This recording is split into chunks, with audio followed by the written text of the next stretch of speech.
Actuel de foot, le point complet de l'actualité footballistique camerounaise dans ce numéro où on débutera bien évidemment par la contre-performance des Lions indomptables battus 2-0 du côté de l'Ouganda. On évoquera aussi la deuxième journée de la Guinée Super League avec les doublés de Raïssa Nanga et de Christine Kiki Meva. On parlera de la MTN Elite 2 avec les victoires de Ndiko FC et d'Issosa pour ses débuts en MTN Elite 2. Et ensuite, on terminera cet actuel de foot par Jules Armancourt et les Astres tenus en échec à Bépanda par la formation de Gazelle FA. Le match comptait pour la 6e journée avancée de la MTN Elite 1. Messieurs, on ouvre cette tube de foot par la défaite des Lions indomptables. On joue en milieu de semaine dernier le match aller des qualifications pour les prochains Jeux Olympiques 2024 du côté de Paris. Les Lions indomptables qui étaient opposés à la formation de l'Ouganda se sont inclinés sur un score de 2-0 du côté de Ndjero. L'ouverture du score s'est fait très tôt dans le match par Nagadia à la 11e minute. Njoya Chutadjara, la capitaine des Lions indomptables de cette rencontre, aura l'occasion à la 31e de pouvoir égaliser sur pénalty, mais malheureusement, elle manquera son tir au but avant de voir bien évidemment ces Ougandaises prendre le dessus par Iguapout à la 75e minute et s'imposer sur un score de 2-0. Il faudrait bien évidemment que ces Lions soient très fortes pour pouvoir l'emporter sur un score de 3-0 au moins, ou inscrire 3 buts sans prendre le moindre but pour pouvoir assurer leur qualification pour le tour suivant. Parlons maintenant de la MTN Elite 2 qui a connu son lancement mercredi dernier du côté du stade annexe 2 d'Olembe. Il faut déjà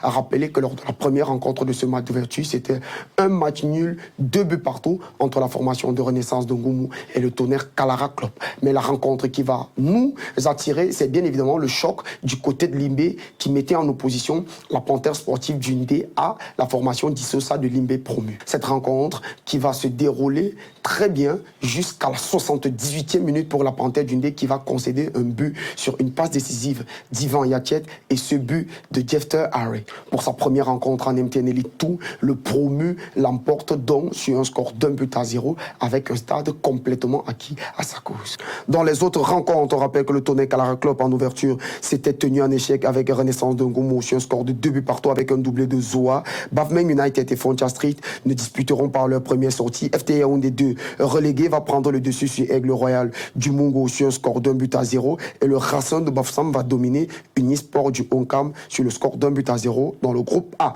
Dans le groupe B, Eding Sport de la Lake qui est amené par un excellent Harrison Jonkep va s'offrir à SFAP sur un score de 3 buts contre 1. Rangers et Dragons vont se solder sur un score de 0 buts partout. Diko FC de Banjoun, relégué la saison dernière, va bouffer le Léopard sur un score de 4 buts contre 1. Et bien évidemment, Issosa de Limbé avait réussi à prendre le dessus sur la Panthère sportive du Ndé sur un score d'1-0.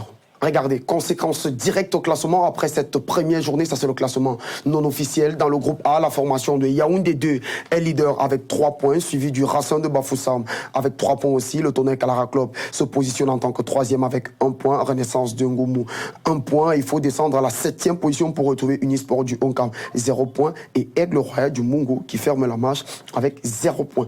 Dans le groupe B, la formation de Diko de Banjoun est leader avec 3 points grâce à une très meilleure différence de but parce qu'ils ont inscrit 4 buts et n'en ont concédé qu'un.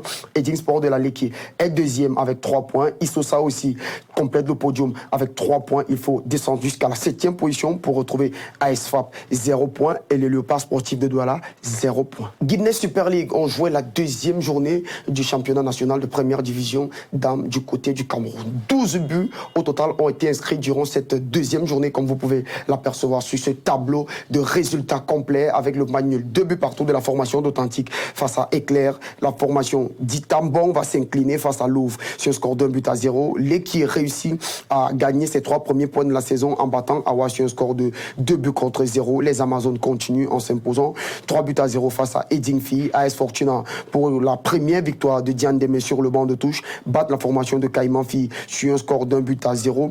Et FC Ebolova s'impose 1-0 face à Diaspora. Conséquence directe au classement, FC Bolova est leader avec 6 points, Authentique Talon avec 4 points, Éclair 4 points, Amazon FAP est 4e avec 3 points et les 2 dernières places sont respectivement occupées par Diasport 0 points et bien évidemment AS Awa 0 points. On ouvre cette MTN et Lidouane par ce nom. Jules Armand Cour ne s'arrête plus. Il est déjà auteur cette saison de 6 buts. Il a permis à sa formation, aux Astres, de concéder le match nul. 1 but partout lors du match face à la formation de Gazelle, comptant pour le match avancé de la 6e journée. La formation de Gazelle va d'abord ouvrir le score par cette très belle frappe d'Alexis Yuguda Kada qui sera repoussé par le montant du portier Amadjam et repris par le jeune Kalgon qui va permettre à sa formation de mener sur le score d'1 but à 0 avant de voir Jules Armand Cour égaliser en fin de partie pour permettre aux Astres de concéder et de réussir à accrocher ce point du match nul. La MTN et Lidouane reviendra bien évidemment ce week-end sur les antennes de LN Foot, sans oublier aussi la MTN Elite et la Guinness Super League. Mais avant de se quitter pour ce numéro de l'actu, on vous laisse apprécier ça.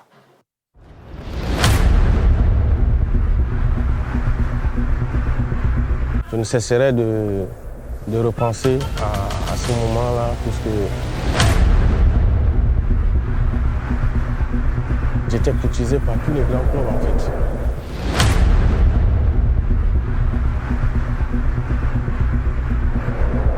Il y avait Liverpool qui voulait que je vienne remplacer Steven Gerrard.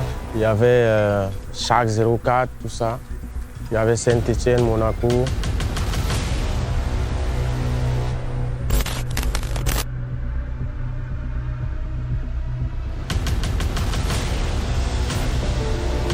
Vous l'avez si bien vu, la bande d'annonce dans la rencontre avec Alexis Yuguda Kada, que vous retrouverez bien évidemment sur LN Foot YouTube. N'oubliez pas, il a été le meilleur joueur et le meilleur buteur de la Ligue des Champions 2013 avec Coton Sport de Garoua. C'était tout pour ce numéro de l'Actu Hebdo. On se dit quoi? À nous revoir, à bientôt. Ciao.